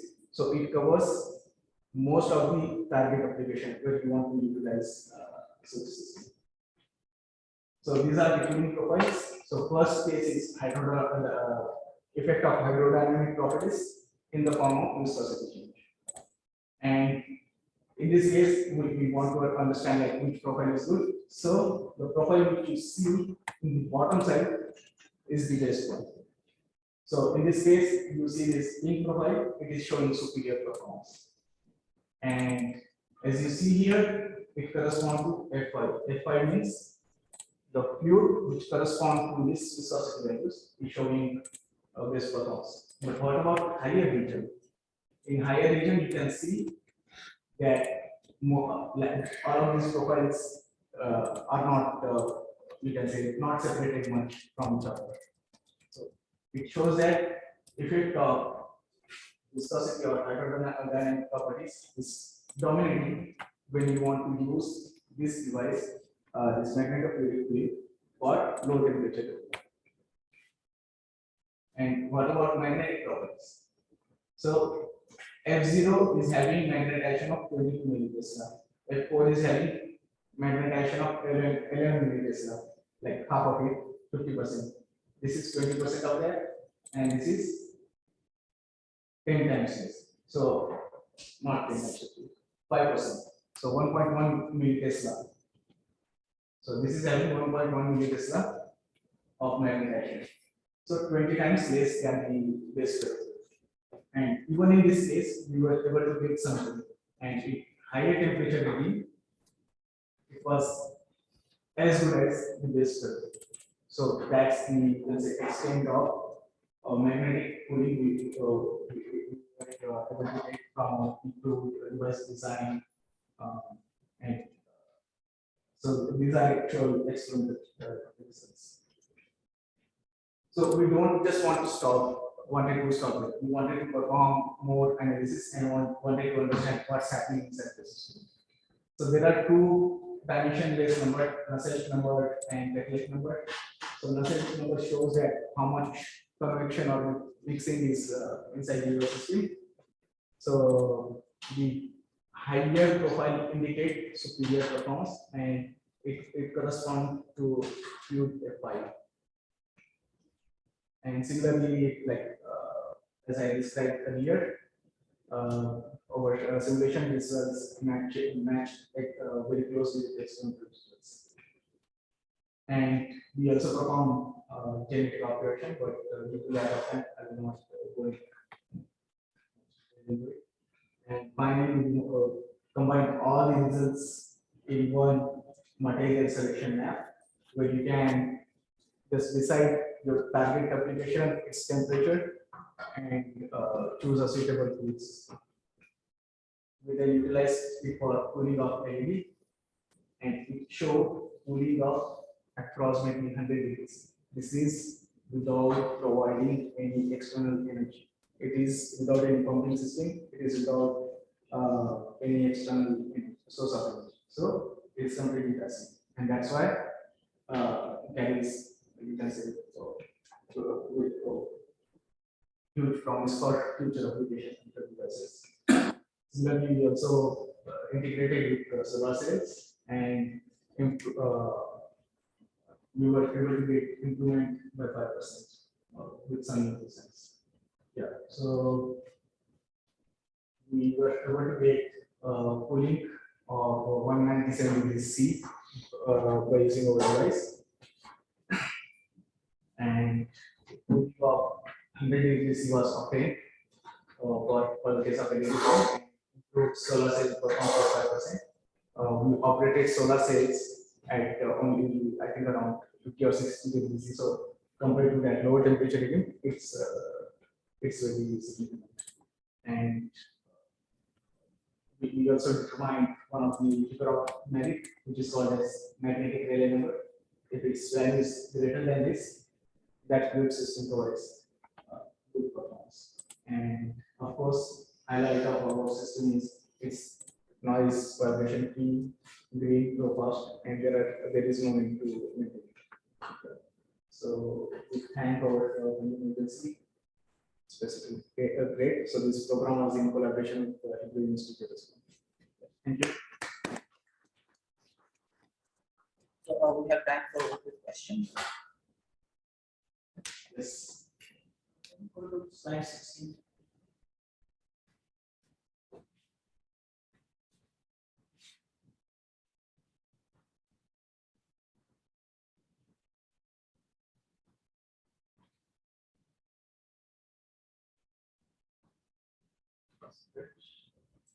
Here, this arrows, what are these arrows?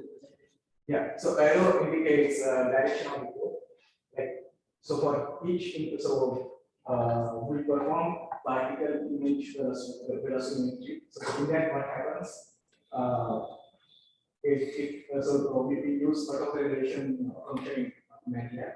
So if let's say there is structure of these five particles are moving. And at 0 time, their location is, let's say, here. Then they move somewhere. So it plots and then indicate direction of the flow. So if the length of the arrow indicates value of the velocity, and its direction indicates which direction it is going. So what happens in the case of this magnetofluidic fluid, due to thermomagnetic effect, it gives rise to convection, magnetoconvection, and it mixes hot and cold fluid in the region of like specific question. Value or value design. So this is for the cluster. Yes. So all the particles. So each arrow indicates one particle. It can be so. Yeah. Sorry. No, these are experimental. Yeah. So initially you saw that. So you see these particles are moving. So it indicates. So we perform it for different duration. And so let's say some particle will from here to here. So for that duration. We have one question online. Yes. What are the limitations of the area of applications of magnetic cooling? For example, can it be used for cooling systems in large data centers? So for large data center, okay. One of the main disadvantage, I wouldn't say it as disadvantage. It can be resolved by using more intelligent engineering. Is you need very good magnetic shielding. So, like the overall system performance which I showed is correspond to for N52 magnet. So it is one of the strongest magnet, and that's why you need effective magnetic shielding. It's easy to do, like you can use a sheet of Verma or some soft magnetic material, but you need to utilize your engineering knowledge of it. Yes. Thank you. So this brings us to the end of our session for this symposium. Now we have a coffee break. So the next session, which is the final session of the day, will start at 4:15. Thank you everyone for attending. For the speakers.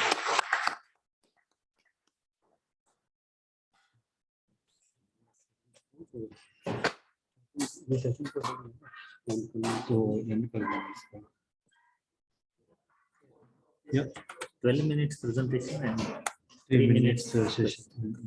I think you should have correct. Yeah, but already informed the student like this. Have you informed this to students? About 12 plus 3. What I was thinking, we can have 1 minute for the interchange. So, because one of the student is overseas. Okay. So do we need speaker, because otherwise we can't hear his voice. The speaker. Okay. What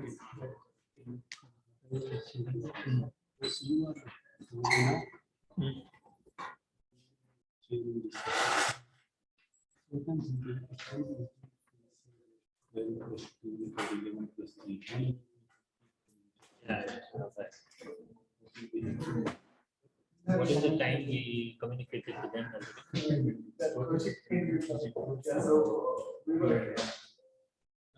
Maybe we give presentation time. I think that we didn't inform like how much would be the budget transfer.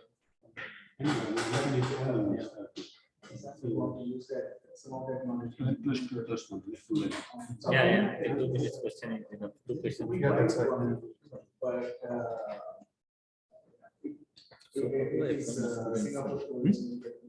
This one is actually Hasibu, Xiao. And this is Judy. This is shifting and the tram. Oh, I see. Yeah, we will waste at least 1 or 2 minutes. Okay, maybe I will start the timer and then just notify. I think yeah, it's fine. That view is justified as it is on your phone, that thing should be Yes. Hello. I mean, if I need to go outside, maybe. Yes. Yeah, Yeah, that's right. so we use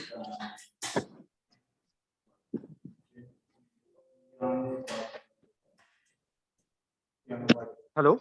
so they are Can you hear me? yes, yes. Okay. Okay.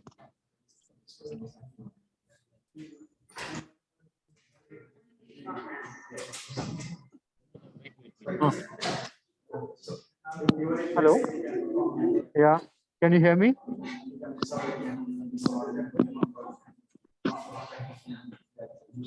Hello. Now. Yeah, I can hear you, but there's some echo, slight echo. Now. Yeah, now Can you hear me now? now it's okay. Yeah. Okay. Okay then. Yeah.